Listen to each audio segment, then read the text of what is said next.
తెలుగు రాష్ట్రాల ముఖ్యమంత్రుల భేటీపై సర్వత్రా ఆసక్తి నెలకొంది. ఈ నెల 6వ తేదీన తెలంగాణ ముఖ్యమంత్రి రేవంత్ రెడ్డి, ఏపీ ముఖ్యమంత్రి చంద్రబాబు నాయుడు సమావేశం కానున్నారు.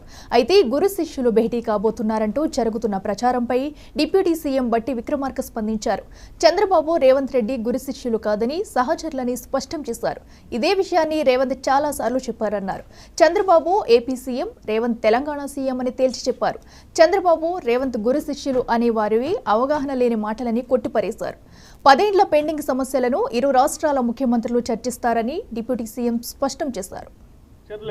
ముఖ్యమంత్రి రేవంత్ రెడ్డి గారు చాలా స్పష్టంగా చెప్పాడు.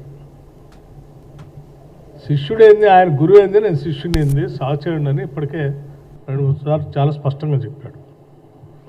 కావాలని కొద్దిమంది బురద వేయడం కోసం మాట్లాడేటువంటి వాళ్ళకి ఆ చెప్పిన దాన్ని ఒకసారి వింటే సరిపోతుందని నేను అనుకుంటున్నాను.